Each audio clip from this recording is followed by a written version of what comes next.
योद्धा defence Edu hub private limited ये जो संस्था बना ये 2018 से ये एक रजिस्टर्ड संस्था बना। हर एक सेक्टर में अपना सैकड़ों के तादाद में बच्चे हैं। ये इन सभी में अगर लेकर चलें तो अपने यहाँ हज़ारों में बच्चा पहुँच चुके हैं जिनका सिलेक्शन हो चुका है अपने संस्थान के माध्यम से। अपने यहाँ जो बच्चे गाँव से आना चाहते हैं या फिर आर्थिक रूप से कमज़ोर हैं उनके लिए एक स्कॉलरशिप का व्यवस्था कराया जाता है। नमस्कार, मैं हूं अनूप नारायण सिंह और आप देख रहे हैं बिहारी खबर के डिजिटल प्लेटफॉर्म को। बिहार के छात्रों में सेना में जाने का जो जज्बा है वो किसी अन्य प्रदेश के बच्चों में नहीं है। मैट्रिक और इंटर के बाद ये मौके मिलते हैं और बच्चे एयरफोर्स और नेवी की तैयारी करने पटना चले आते हैं। और इसमें एक बड़ा नाम है जहां बच्चे पढ़ना चाहते हैं, वो है योद्धा डिफेंस, जहां पे अभी तक हजारों की तादाद में बच्चे विभिन्न प्रतियोगिता परीक्षाओं में सफल हो चुके हैं। यहाँ तो आमतौर पर रेलवे की भी तैयारी होती है और अन्य प्रतियोगिता परीक्षाओं की, लेकिन जिस कारण से ये संस्थान चर्चा में है वो एयरफोर्स, नेवी और आर्मी की तैयारी करवाने को लेकर। आज इस संस्थान के निदेशक मनीष राज जी हमारे साथ हैं और इनसे जानेंगे कि क्या कुछ खास है, पढ़ाने का तरीका कैसे है, कितना फी लगता है, बच्चों के लिए क्या आवासीय सुविधा है, कितना वक्त लगता है डिफेंस की तैयारी में। मनीष जी, सबसे पहले बिहारी खबर के डिजिटल प्लेटफॉर्म पे आपका स्वागत है। जी नमस्कार अभिनव जी। जी सबसे पहला सवाल कि योद्धा डिफेंस का बहुत नाम है, कितने वर्षों से चल रहा है और क्या कुछ खासियत है? जी, ऐसे तो डिफेंस सेक्टर में हम लोग 2012-13 से लगातार वर्क करते आ रहे हैं। अपने जो भी टीचर हैं सभी के पास 10 साल 12 साल पढ़ाने का एक्सपीरियंस है।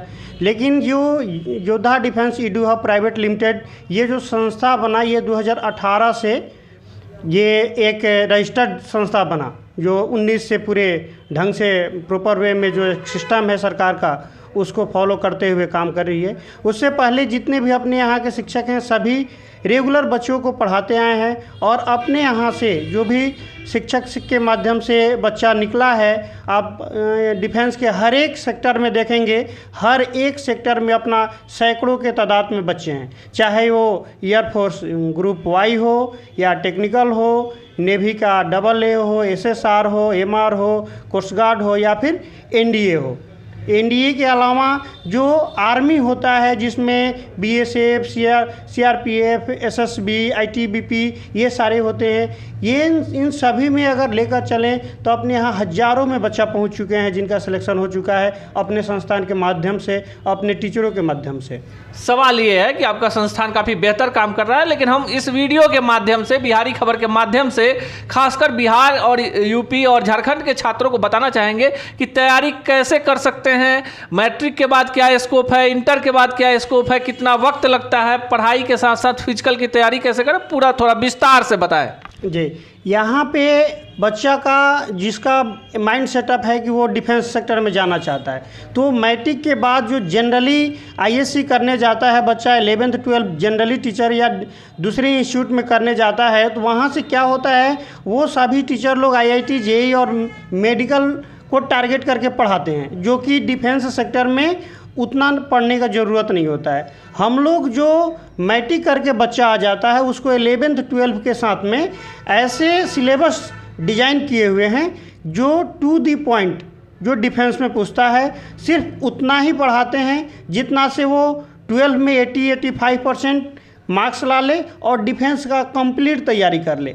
वैसे होता क्या है कि जैसे ही 12 का एग्ज़ाम होगा उधर 12 हुआ और इधर डिफेंस का तैयारी हो गया और 1 से 2 अटेम्प्ट में वो फाइनल रिजल्ट ले लेता है। जो बच्चे मैट्रिक करके आते हैं उनके लिए अपने पास टोटल 28 मंथ का कोर्स होता है, जिसमें 22 से 24 मंथ हम लोग 11th-12 पढ़ाते हैं और बाकी के 4 से 6 मंथ डिफेंस का जो सिलेबस बच गया होता है उसको बताते हैं। और उसके जस्ट बाद जो भी वैकेंसी होता है उसमें जाने तक बच्चे पूर्ण रूपेण कंप्लीट तैयारी कर लिए होते हैं, चाहे वो रिटेन सेक्टर हो या फिजिकल हो। मेडिकल तो हम लोग उस बच्चे को ही लेते हैं जो मेडिकली फिट होता है या फिर जिसमें थोड़ा बहुत अगर गुंजाइश होता है कि इसको दवा के माध्यम से या छोटा सर्जरी के माध्यम से वो फिट हो जाए, उसको पहले ही फिट कर लिया जाता है जब अपने संस्थान में वो दाखिला लेता है। वैसे में हो क्या जाता है कि बाहर का वो जो बहुत ज़्यादा सिलेबस नहीं पढ़ के टू द पॉइंट सिलेबस पढ़ाई करता है और उतना ही पढ़ के उसका सिलेक्शन हो जाता है। तो अपने पास जो 10th करके बच्चे आते हैं उनको सिलेक्शन दिलाना बहुत आसान होता है, क्योंकि बाहर से जो बच्चे आते हैं जो 12 करके आते हैं उनके लिए भी एयरफोर्स, NDA, नेवी, ये सभी का तैयारी कराया जाता है, लेकिन वो लोग एक्स्ट्रा चीज़ बहुत पढ़ लेते हैं जिसका ज़रूरत नहीं होता है। और अपने पास जो मेन चीज़ पढ़ना है, क्योंकि सभी को मालूम है जो एयरफोर्स टेक्निकल हो या नेवी हो या NDA हो, इसका जो मैथ फिजिक्स का जो सिलेबस होता है वो 11th 12th का ही 70 से 80% होता है, एकदम फिक्स है, उससे एक भी टॉपिक बाहर नहीं जाता है। फिर 11th 12th ही वो पढ़े जिसका रिजल्ट हो जाए। और वो लोग क्या करते हैं, किसी भी इंस्टीट्यूट में चले जाते हैं जहाँ पे IIT या मेडिकल का तैयारी कराया जाता है, वहाँ पे वो जाके दाखिला ले लेते हैं 11th 12th में, तो उनका समय भी जाता है और टू द पॉइंट पढ़ाई भी नहीं करते हैं, और आते हैं तो वही चीज़ हम लोग को फिर से पढ़ाना होता है जिसमें 6 से 7 मंथ का टाइम लग जाता है। सिलेबस बड़ा है और वो बिना पढ़े होगा नहीं। तो हम लोग बच्चे को 2 तरह से पढ़ाते हैं, एक जो 10th करके आ जाए वो गारंटेड उसका रिजल्ट होता है, और फर्स्ट अटैम्प्ट से सेकंड अटैम्प्ट में उसका फाइनल रिजल्ट होना तय होता है। और जो दूसरे बच्चे होते हैं जो बाहर से 12 करके आते हैं उनके लिए 6 से 8 मंथ का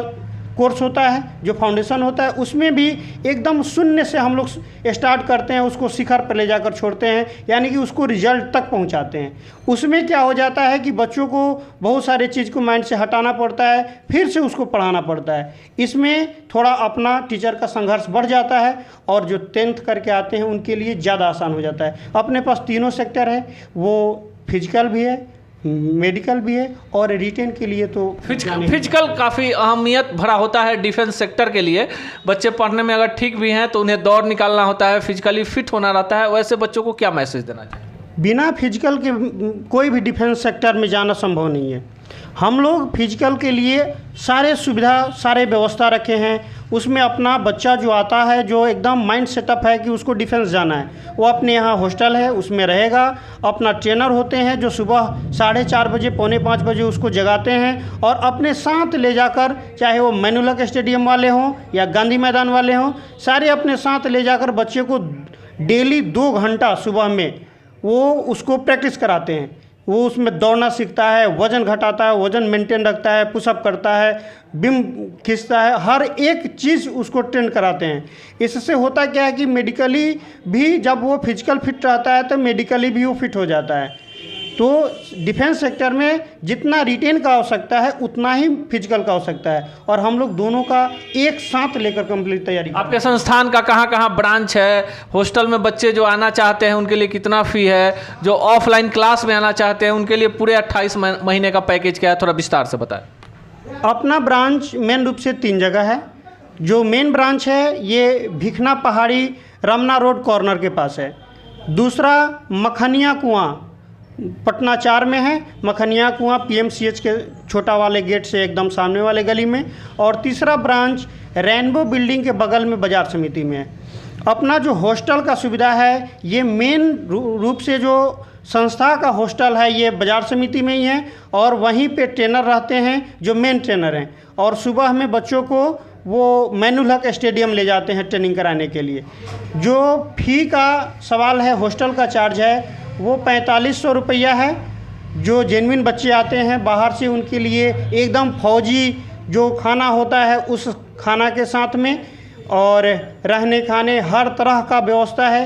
रात में वहाँ पे जो भी रिटेन टीचर होते हैं, रिटेन जो पढ़ाते हैं, वो फिजिक्स हुए, केमिस्ट्री हुए, मैथ हुए, बायो हुए, GS हुए, रीजनिंग हुए, मैथ हुए, टेक्निकल मैथ हुए, नॉन टेक मैथ हुए, करंट अफेयर हुए, वो सारे टीचर आपको अल्टरनेटिव वे में हॉस्टल में मिलते हैं। जो भी बच्चा का कोई क्वेरी होता है, कोई डाउट रह गया, तो बच्चा उनको नाइट में भी मिलके वो अपना प्रॉब्लम सॉल्व कर सकता है। वैसे अपने क्लास के अलावा भी एक्स्ट्रा टाइम हर बैच के बाद में टीचर लोग देते हैं बच्चों को स्पेशल गाइड करने के लिए कि कोई उसका ऐसा कोई पॉइंट, कोई टॉपिक न छूट जाए जो एग्ज़ाम में उसका सही से आंसर न दे पाए।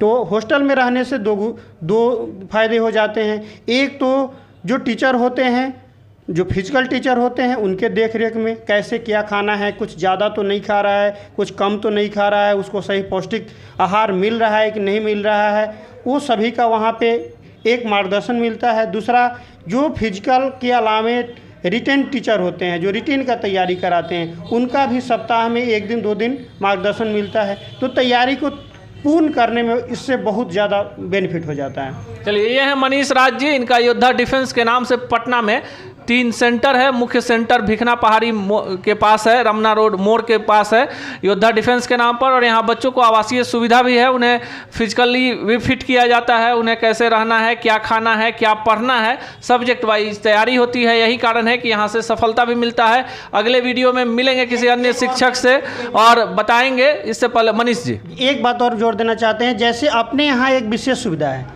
जो बाकी कहीं पे भी नहीं है। अपने यहाँ जो बच्चे गांव से आना चाहते हैं या फिर आर्थिक रूप से कमज़ोर हैं, उनके लिए एक स्कॉलरशिप का व्यवस्था कराया जाता है, जो स्कॉलरशिप दे के 100% वो उसका बेनिफिट ले सकते हैं फ़ी का। और दूसरे, अगर कोई वन टाइम पेमेंट देने में सक्षम नहीं है या फिर जो फ़ी देने में सक्षम नहीं है, उनके लिए फ़ी लोन का एक सुविधा है, जो उनके गार्जियन के नाम पे वो लोन हो जाता है। बच्चा आके इत्मीनान से यहाँ पे रहना पढ़ना, कोई टेंशन नहीं होता है। और वो बैंक जो है गार्जियन से इत्मीनान से 1 साल 2 साल में EMI के माध्यम से उस फ़ी को धीरे धीरे करके अपना पूरा कर लेता है। तो बच्चे के ऊपर ये प्रेशर नहीं जाता है कि फ़ी लेकर ही जाना है। अगर उसके पास पैसा का दिक्कत भी है तो भी अपनी संस्थान उसको पूर्ण तैयारी कराएगी। यह है मनीष राज जी, योद्धा डिफेंस चलाते हैं और इन्होंने पूरे विस्तार से बताया कि अगर आपके बच्चे भी फिजिकली फिट हैं, मैट्रिक पास कर चुके हैं, तो वो डिफेंस में जाने के लिए इनके संस्थान को ज्वाइन कर सकते हैं, जो पटना में योद्धा डिफेंस के नाम से है, रमना रोड कॉर्नर के पास योद्धा डिफेंस के नाम से। यहाँ आवासीय सुविधा उपलब्ध है। साथ ही साथ जो गार्जियन फ़ी देने में एक बार में सक्षम नहीं है, उनके लिए बैंक लोन की सुविधा है, जो इत्मीनान से 1-2 वर्षों में दे सकते हैं। इस बीच में बच्चे फाइनली सेलेक्ट हो ही जाते हैं। मिलेंगे अगले वीडियो में किसी अन्य शिक्षक से इतनी सारी जानकारियों के साथ। तब तक के लिए दीजिए विदा। नमस्कार।